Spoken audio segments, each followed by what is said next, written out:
Hello and welcome to a long distance edition of Diaspora Weekly. My name is Jermaine Nkrumah, and you're watching Diaspora Network Television DNT. Today we are delighted.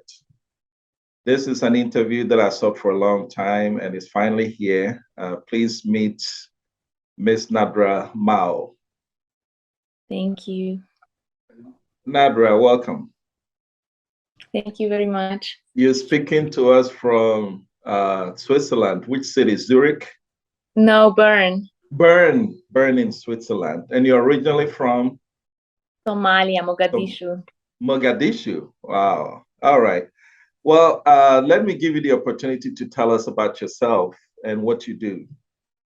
So usually when I'm not helping refugees, I have a regular job. I work as a public affairs manager in a company that was asked by the entire economy of Switzerland to give certificates. Okay. And besides that, I'm a mom.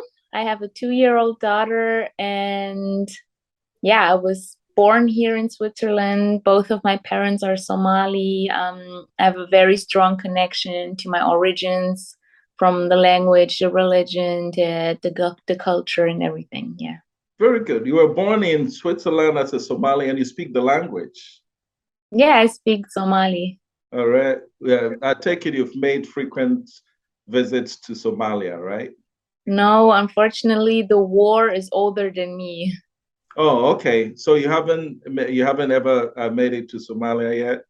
No. And your parents did a good job teaching you the language. Any cultural stuff that you're also aware of that you have assumed? Yeah, so like the food I cook is Somali. My daughter, just the language, some songs, the clothes. I make sure that I continue to teach her all of that. Okay, so your daughter would be now a third generation Somali in Switzerland.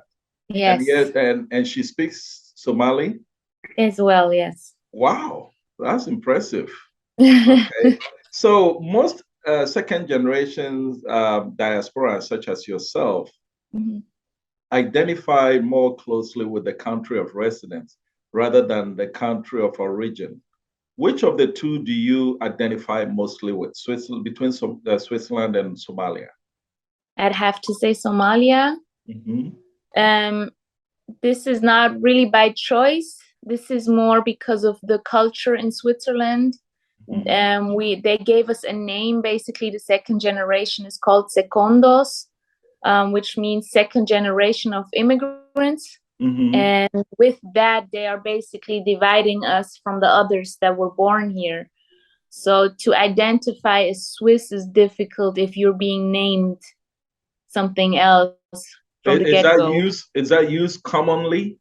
Yes, it's even in the media. It's everywhere in politics. It's what we are named. We are named. Have you guys protested it if you don't like it? I don't think there is a awareness really. It's people are so used to it. Sometimes I'm confused why everyone is so okay with being called something else, like an entire term, regardless if we have the passport. What is that term again?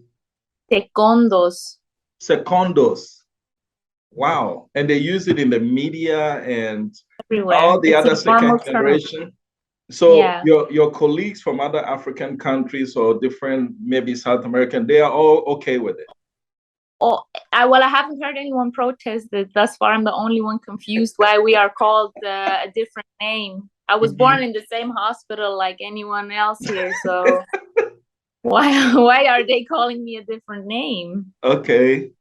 Do you think there's something, since you seem like you're an activist by nature, do you think there's something that you might take up? I hope so, especially with the next generation, my daughter's generation. I would want them to feel more included than we did. So I really hope that the parents, our generation, will start to understand that we can no longer allow for our children to be treated differently than Swiss origin children. Well, so that maybe that's where you should start. If they call you secondo, what are they going to call your children, the third generation? What are they going to call? Have they come up with a name They for will that find within. They will find a name. Just give them time. yet? So if you're secondo, they will be what? Thirdo? It's something. I don't know. That's Something. that's interesting. You said that when you're not working your regular job, you are doing refugee stuff. But Yes. what got you into that? So this also has to do with the Swiss culture in general. So when you're born, when your parents have a status as a refugee and you are born in Switzerland, you also get a refugee status. Oh wow! So you can be born a refugee. So you are not a full Swiss citizen? I am now a full Swiss citizen, but when I was born, I Mhm. was given the temporarily accepted refugee status. Why? Because this is what my parents had.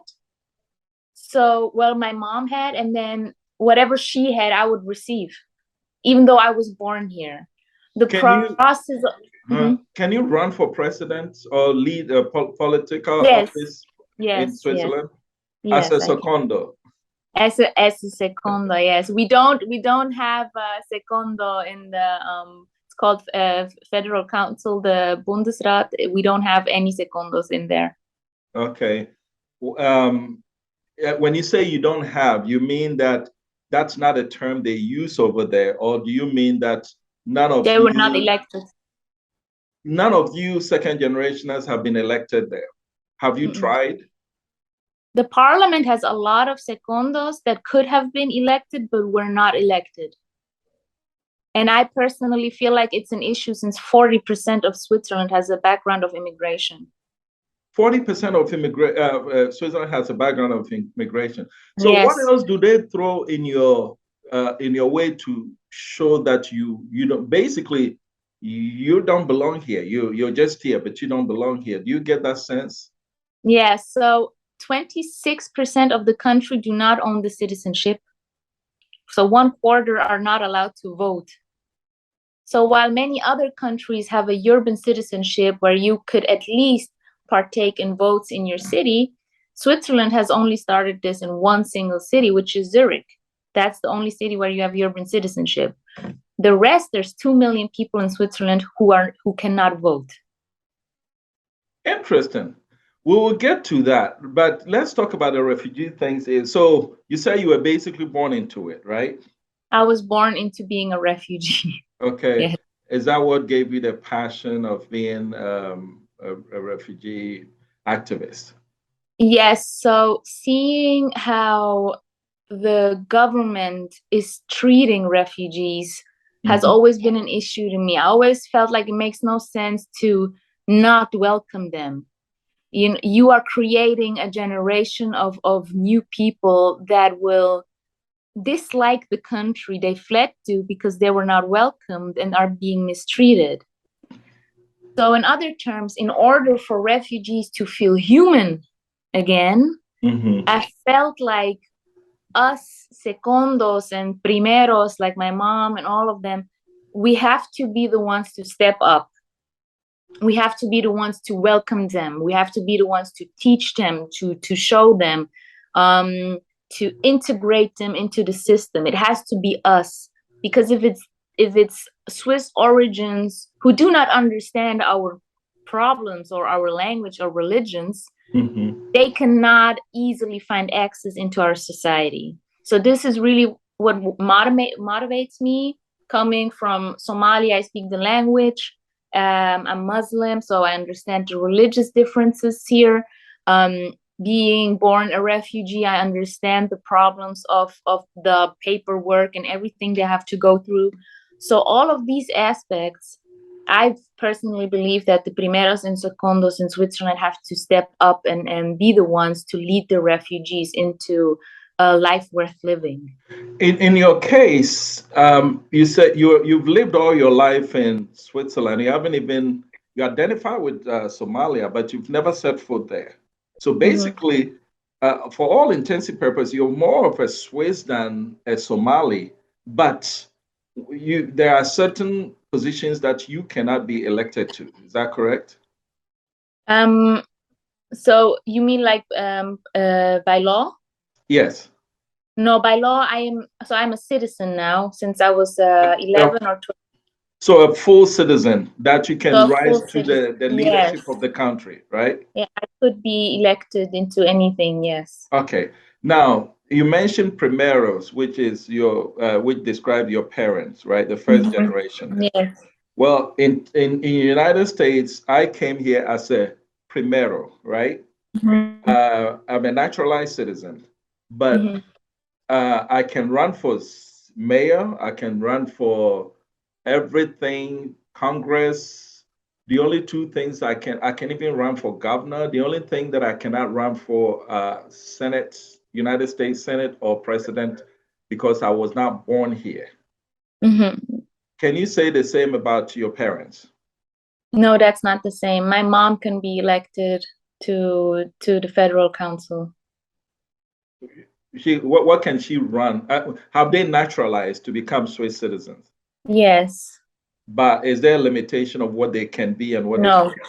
Oh, so No. once you naturalize to become citizen, regardless of what name they call you, can still run for anything. Anything, yes. Okay, that's good. All right, very good.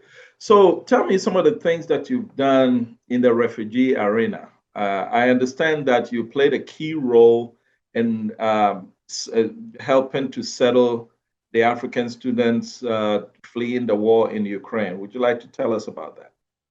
So when the war started, I was one of the first ones to go protest that they have to open the borders for the refugees. Okay. And Europe was like, yes, of course, we're going to open the borders. And then suddenly there are these videos that show us the borders are not open for everyone. Wow. Okay. So I'm like, 1 second. So they are fleeing the exact same bombs, but they cannot cross the same borders under the same circumstances. So basically, these videos on Twitter, I think you may have seen them, how they were beating Africans. They were stopping them at the borders. It was freezing cold. They had to walk up to 8 hours. They were beaten, shot at, everything. They were threatened. At the border, at the Swiss border? At the border of Ukraine. Okay, yes, okay. To flee Ukraine. Okay. So these images were everywhere. And that's when there was this feeling of, even when we become part of Europe, even when we live here, we are still not enough of a part of it to be safe when there is a war. Right. So in this instance, my initial thought was, we Africans who are already here, and we are so many, we Africans, we have to take it upon ourselves and create a system that will take care of our people. Because the European system, no country in Europe was initially thinking, oh, let's help those 280,000 third nationals from Ukraine. They were supposed to be forgotten. So this is something I thought of, and then a lot of other Africans in Switzerland and Canada and the United States and everyone had the same feeling, like, if they're not going to help us, we got to help ourselves. So that's when it became a movement. That's when we started to talk to each other. That's when Gwen Madiba started to create the Global Black Coalition. I myself, with Chancel Souki here in Switzerland, created Society Moko. Noir Society in Germany was already created, and it was just working nonstop. And we all united within the Global Black Coalition. We received funds and donations, and that's how we help people flee Ukraine: housing, food, clothes, medical attention, administrative work, you name it. We did it all. Man, you guys really, for young people, stepping up to the plate like that, I have to take my hat off to you. You guys did an amazing job. I do know that in Switzerland, as we speak, those who fled the war are two kinds. The Ukrainian nationals fleeing Ukraine and all other nationals also fleeing Ukraine. Like you said, they were all fleeing the same bombs. But it seemed to me that in Switzerland, the Ukrainians have been more comfortably accepted and settled than others like African students. Can you confirm that? I can 100% confirm that. Okay. In fact, the first 2 weeks when the war started and third nationals from Ukraine entered Switzerland, they were at first considered illegal until they applied for asylum. Did the Ukrainians have to go through the same thing? No, because apparently they have a biometric passport, which allows them to travel visa-free during 90 days throughout all of Europe. Okay. But this is a situation, we are talking about war. Yes. And this is an emergency. So stopping these people and putting them into asylum camps and taking fingerprints and putting them in an asylum system, treating them like criminals. They took away their passports, they took away their driving license, even their school certificate, diplomas. They took everything away from them. Wow. And that's why? Part of the asylum process. But the Ukrainian refugees did not have to give away all of their belongings. Okay. So let me go a step further then. The African students endured what you just described. But what about students from, say, China or from the Middle East or other non-African immigrants? All third nationals. All third nationals. Okay, all third nationals, beside Ukrainians, all third nationals were treated the same way. So yes. It wasn't a discriminatory practice against just Africans. No, it was if you were from Egypt, oh, I'm sorry. Do you still see me? Yes, I do. Okay. If you were from let's say Iraq or I don't know, Egypt or Dubai or wherever, or Senegal, it was the same treatment. If you do not have a European passport, okay, with 90-day visa-free entry, you were treated as asylum-seeking refugee. Okay.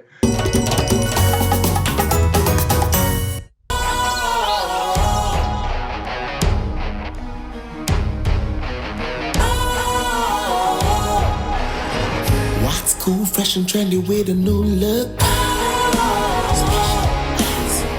Makes you feel real good, that refreshing vibe. Satisfies you right just the way you like. Do you know? Do you know? Do you know? You gotta do it alone. Specialized makes you flow. Anytime, anywhere. Specialized, feel different. Always think specialized. Special ice, natural mineral water. Feel different. Think special. This advertisement has been vetted and approved by the FDA. Now, how would you characterize how Switzerland treats Africans inside Switzerland? In general? Yes. There is a lot of racism in general, in every field and in every aspect of society. There is racism towards Africans specifically. It doesn't matter if you are light-skinned, if you are mixed race, if you are whatever, if you are of African heritage, you are treated differently. It's not in a way of us being called names, which happens sometimes. It's more microaggressions, you know. What does it mean by that? What do you mean by that? For example, they can tell I'm from here and I was born here, but they will still ask, but where are you from? Okay. I'm like, I'm from Switzerland. And they're like, no, but where are you really from? And maybe they don't know the language or originally from. There's a difference between origin and, you know, is that what they mean? But this is, you have to understand, this is Switzerland with 40% immigrants. Oh, okay. So 38% has some type of status, and 2% are illegal. So 40% of Switzerland has a background of immigration. Okay, so they should be used to that. So they should be used to that. So if I approach you and the first thing you ask me, where are you from? While I'm speaking your language, well, you can tell of how I am, that I am from here. Do you get the sense? Do you get the sense that they because okay, so me when I started this interview, I said that okay, you were born in Switzerland, but where you're originally from, right? Mm-hmm. And you didn't have any problem saying Somalia, right? So when you're dealing with another white person, a Swiss white, and he or she asks you that, do you get the sense that it's a discriminatory question or is it a curiosity question? I think it's a question of it's a provocacy, to be honest, because this has been a topic that was discussed a lot with the Swiss society, that we are tired of having to explain who we are. Okay. That's one thing. Another example of discrimination is they touch our hair, or we cannot wear our hair. Like naturally, I have curly hair, but I was at workplaces that told me my hair is not professional. What? When I have my normally curly hair, I was told my hair is not professional. But somebody else with the hair also hanging would not have any problem with that. Would not have any. I had to close my hair.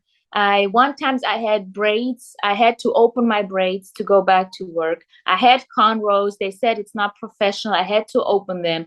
But a white girl came with braids, and everyone was like, "Wow, she looks amazing." Oh, whoa! Time out, time out. So you're talking about braids, like the braids our people do.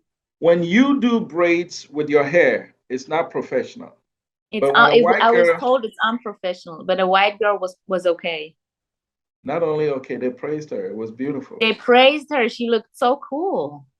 Interesting. And I was taken aside by that. It was another woman, especially, that was irritating. And then she said to me, look, the way this workplace is set up and your hair like this, it looks unprofessional. I have to ask you to please remove your braids. Interesting. All right. I'm going to switch on you a little bit. Every country has what it does best. I mean, Russia has oil and gas. I mean, some countries is fishing, others is gold. What is the main export commodity of Switzerland? We don't export. We how do I call it?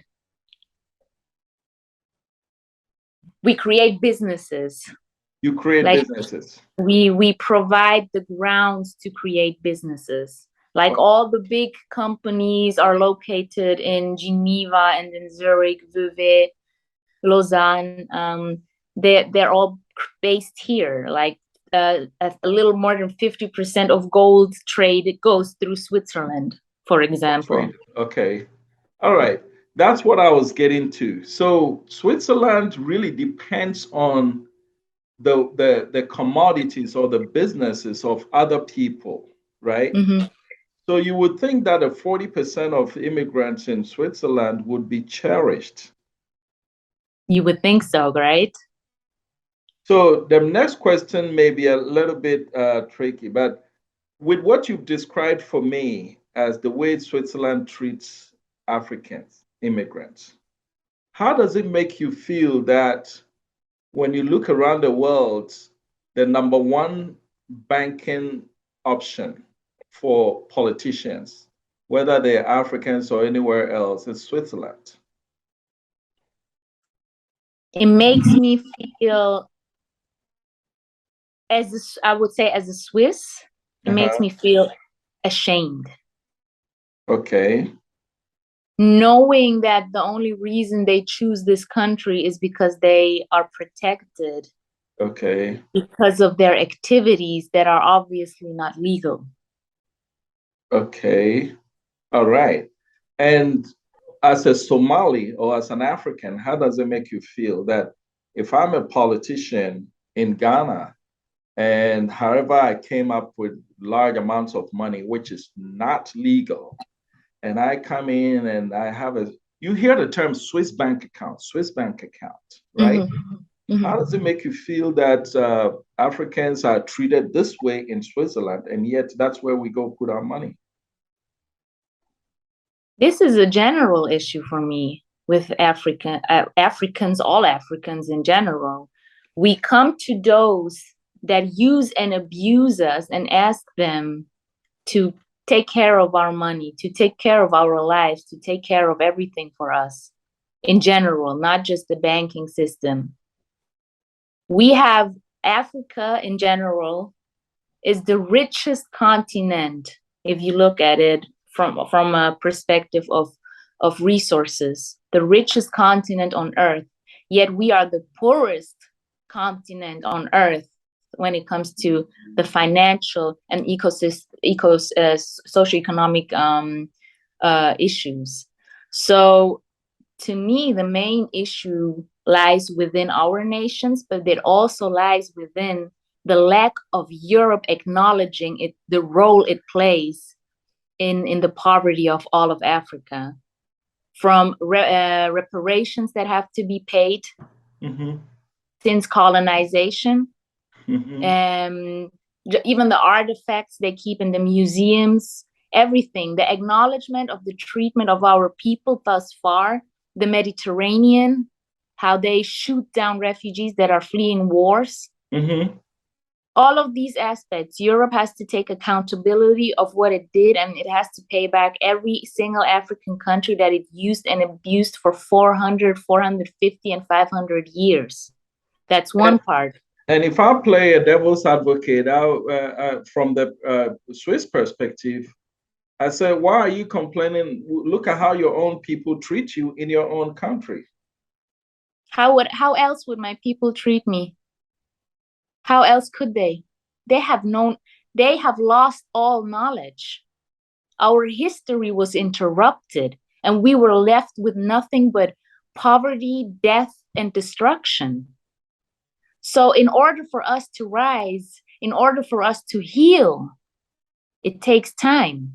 So I'm not impatient with my people. I try to have compassion. And that's what we lack with each other as well. We lack compassion. I'm saying this with each other. I mean, us who live in Western worlds, we lack the compassion with our people who are still at home. Because we are being told, oh, your people, they kill each other. Even in America, they call it black on black crimes or whatever. But we have to have compassion with each other, because if there's one thing I learned with this Ukraine war, white people will have compassion with other white people. That's a very, very good perspective for a young activist such as yourself.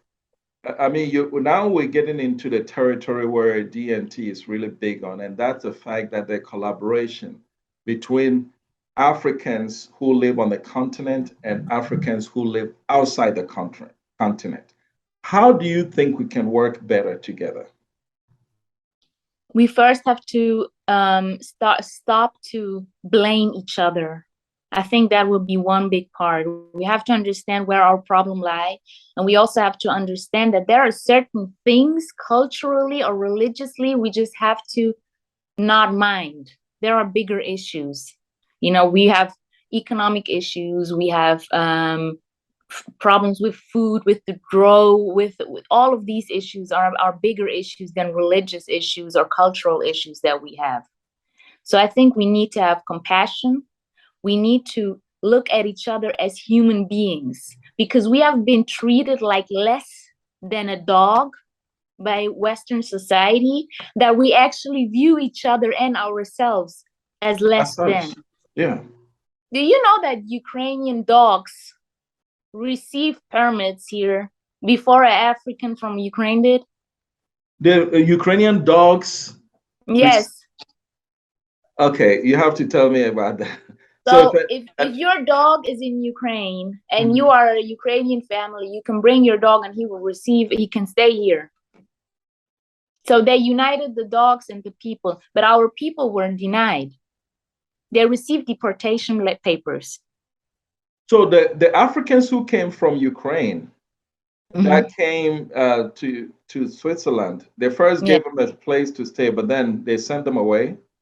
They said we will check your file individually, but pretty much 99% of the people that we took care of received a negative, and were told to leave the country within 90 days, within 30 days. Wait, I thought, and Switzerland is part of the European Union, right? No, we are not part of the European Union. Switzerland is not part of the EU? No. Okay. And so that allows it to have a different immigration program than, say, because I know some people who, it's a bit more complicated than that. So there is an agreement between Switzerland and the EU. So there's a Schengen-Dublin agreement.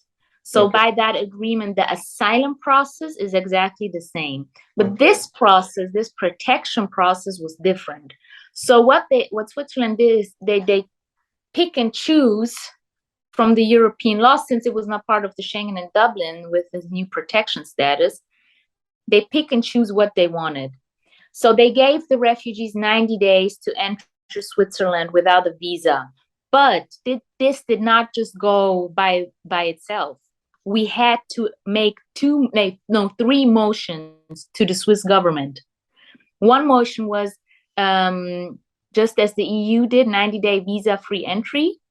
The other was that people from Somalia, Syria, Afghanistan, who had already fled a war and fled to Ukraine and now had to flee again, automatically received the protection status and did not have to go through an asylum process. And that then the third one was that everyone fleeing Ukraine with the permanent residency receives the same protection status. And so two were accepted. Okay. 90-day visa-free was accepted after 2 weeks of the war. And the second one was that people from Somalia and Syria and Afghanistan who fled Ukraine automatically received the protection status.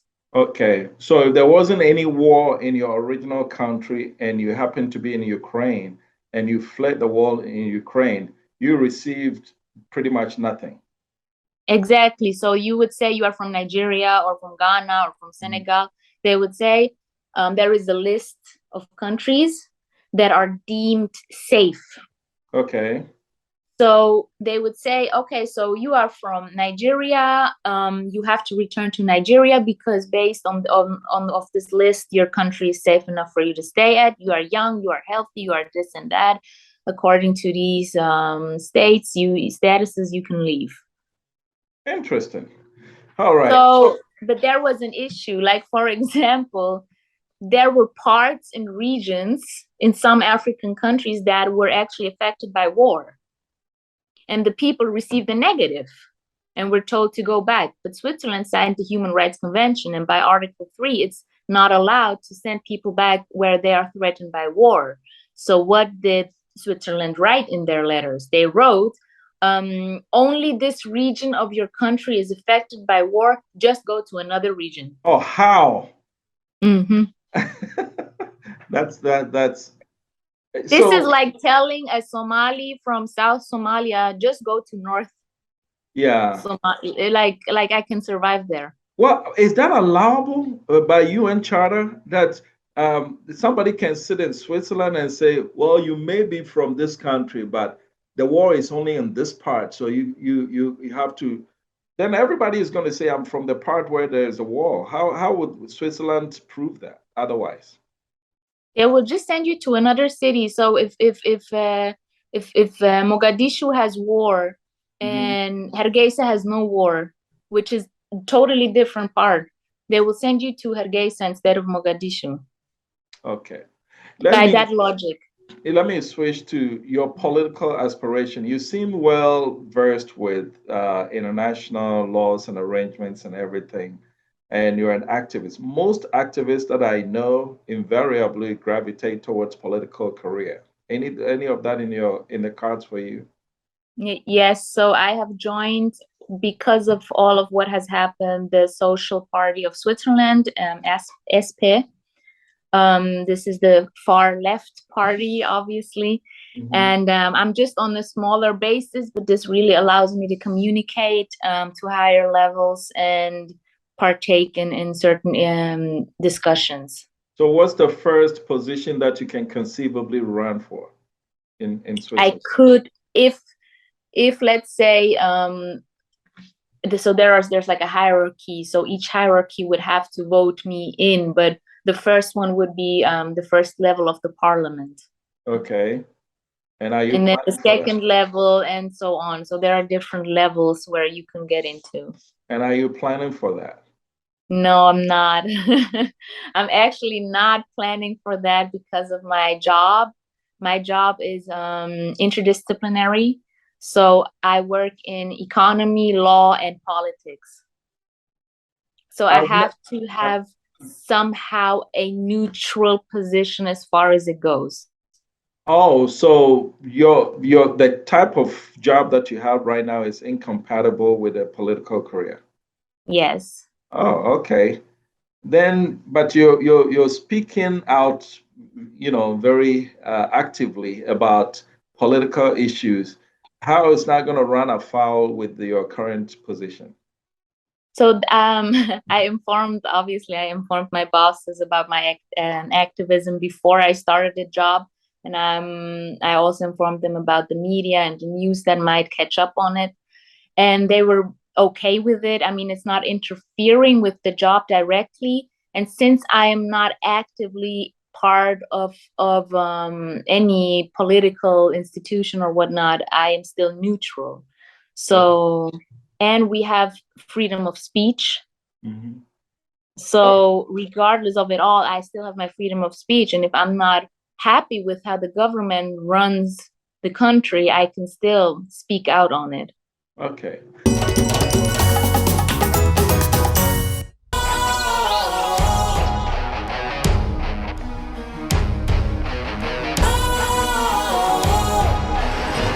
What's cool, fresh and trendy with a new look?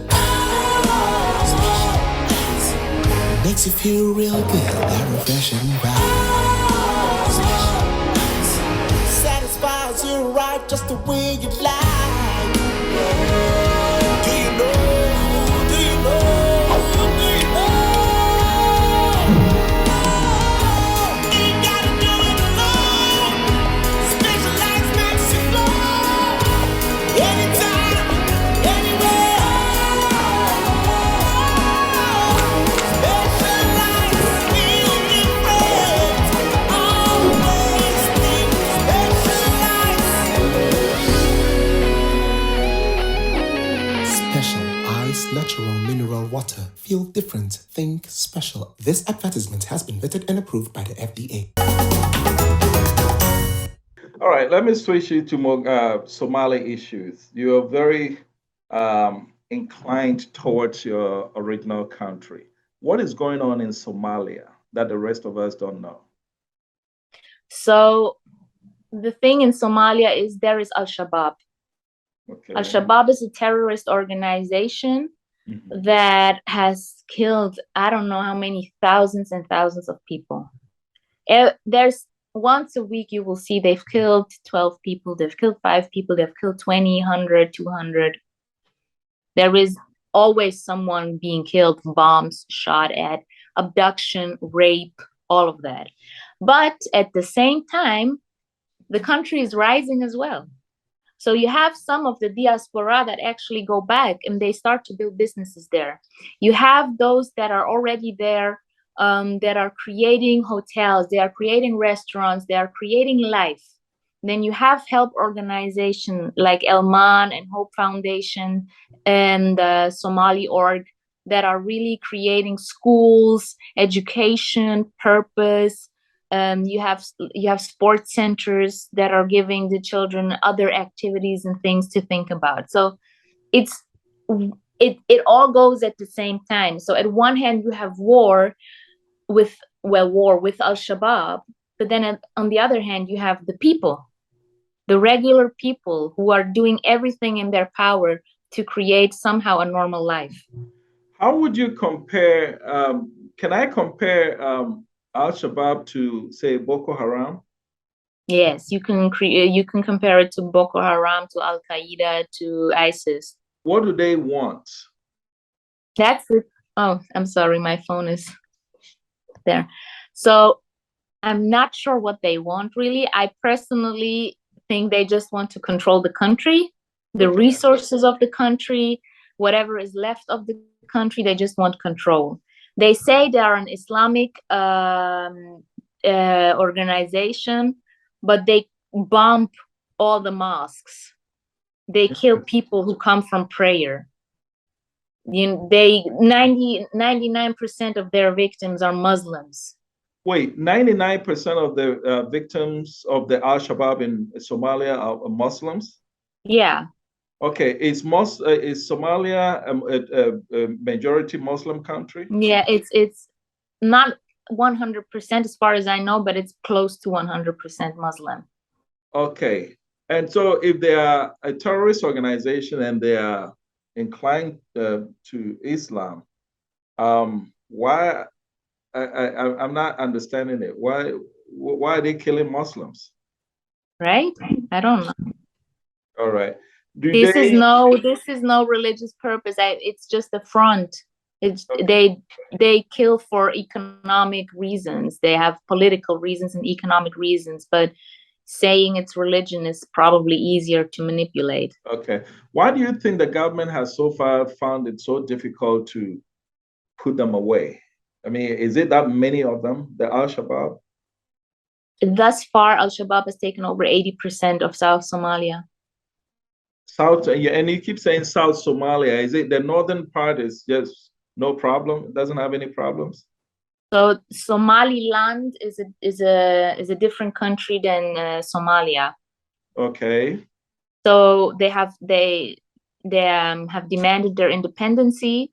I personally just call it Somaliland. And they have issues with Al-Shabaab, but not like we do. Like Al-Shabaab really has control over the south. So Somaliland, is their independence been recognized by the United Nations, or they just is it like it's like No. the Eritrea, Ethiopia situation in the past, right? Until Yeah, so Eritrea got recognized. Yeah, until they receive recognition. Yeah. Okay. And which part of Somalia are you from? From Somaliland or from Somalia? I'm from Somalia. Okay, very good. All right. Well, so far I think you've been very generous with your time, but I want to now talk about you and what do you feel about. Yeah, I mean, we started talking about Africans on the continent and Africans outside the continent. Somali diaspora is very big. We have some in Minnesota, in the US, and other parts of Europe. Are you interconnected? Yes, we are very interconnected, especially now with social media. We are all somehow in connection. Is it through Instagram, through Facebook, and whatnot? We all are somehow connected to each other. What are you guys doing from the Somali diaspora? What specific steps are you taking to address the security situation in Somalia? So I can speak for myself right now with a Swiss organization called Somali Org, run by Somalis. Mm-hmm. They are using their own salary and donation money that we give them to go down there and bring food for like rice, meat, all of that. They fly down there, they buy a lot and they distribute it. This is something called like emergency immediate help. Mm-hmm. Then there's other projects. For example, they have orphanages that they're financially helping. There's a lot of orphans in Somalia due to the war. Mm-hmm. And a lot of these orphans have gone forgotten or are malnourished or sick, and the treatment for that is delivered by donations coming from the outside world. Okay, all those things are what I would consider the soft help. Mm-hmm. in technology, we have hardware and we have software. Yeah. Okay. What you just described is, soft help. What about hard help, like direct engagement with the government from the Somali diaspora? Is there something like that going on? There is organizations that are doing that. They are directly in contact with the government. The issue is the government is not really open to it. Okay. So going around the government, Ilman organization, she basically went to the United Nations and asked them to please communicate with the Somali government to acknowledge the help and accept the help of the organizations that are coming from abroad. Okay. So, because thus far it just works in the organizations are keeping the country alive and the politicians are doing something. Interesting. So in Ghana, I know the Ghanaian diaspora, we have a direct engagement with the government where government officials travel outside, they meet with us and stuff like that. Is there something like that going on with the Somali government? No. So when no Somali politicians travel outside to meet with the Somali diaspora? No. Wow.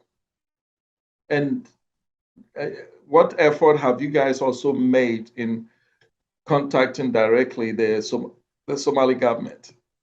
Well, as I said, we asked the United Nations to please contact the Somali government on behalf of the organizations. What if a Somali group from the diaspora, for example, flew into Mogadishu with a delegation to go meet with the leadership? Has there ever been that effort? There have been several efforts, and I think there have been some meetings, but nothing happened from it. Okay. It was just handshakes, smiles, thank you for coming, goodbye. Wow. Okay. All right. So what would you like to see in Somalia? First thing I would like to see is a change of government. Not that I'm not happy with the president, but I don't think we need a president. I think we need a group.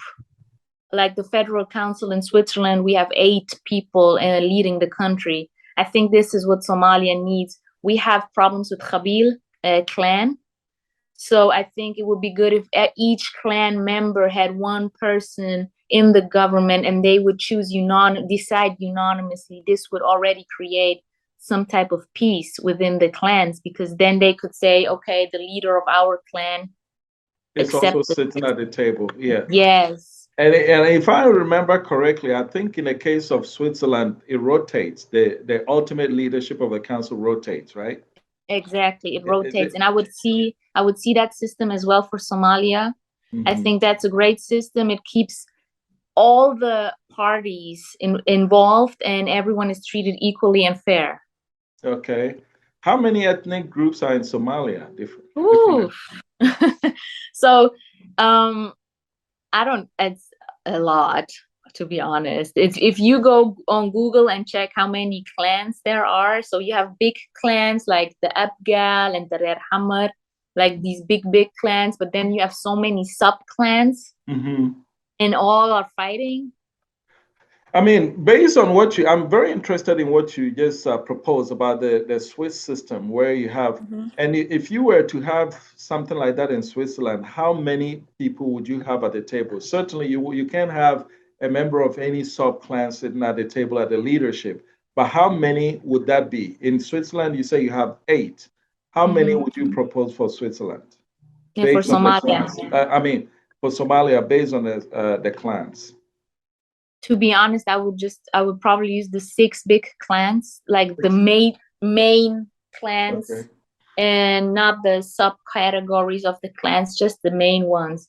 That would be one part. Another part that I would like to see is, so you have the United African Nation that has sent their army to Somalia, and they're really fighting Al-Shabaab. You have Ghanaians, you have Nigerians, you have everything from Africa in Somalia fighting Al-Shabaab. But we need more help because the armies are too small. We really need a better defense.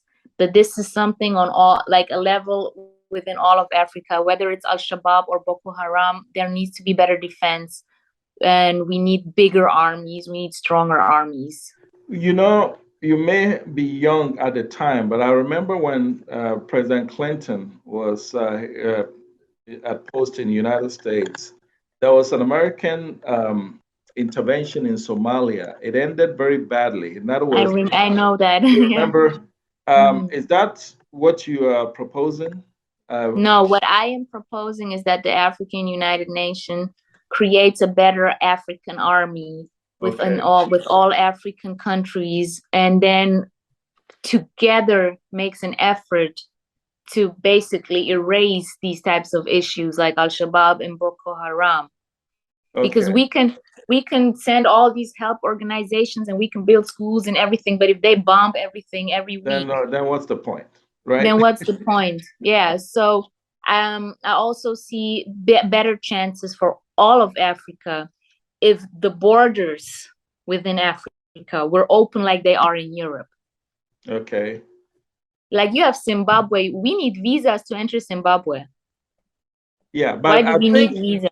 right. But the thing is, if you see Europe, Mm-hmm. I am from Switzerland. I have a Swiss passport, right? Mm-hmm. I can go anywhere in Europe. I don't need a visa. I can just go on the plane. I'm there. Okay. I don't have to. I just have to show that I am from Europe. That's it. And Yeah. I think the thing I would like to see for all of Africa is this type of union. Europe is as strong as Europe is because they have each other's back. Okay, so you would be happy to know that Africa has actually moved a little bit towards that direction. You know, Africa has 6 regions. Actually, that sixth one is the sixth region, the African diaspora. But the 5 regions inside Africa, they have Northern Africa, they have Western Africa, East Africa, and Southern Africa. The Southern is SADC, West is ECOWAS, all those blocks, and then they have Central Africa. Those blocks have the similar arrangement. For example, with my Ghanaian passport, I can go to Nigeria without a visa. Now, that's the same with those 5 blocks, within those 5 blocks. For the rest of Africa, they have what they call visa on arrival.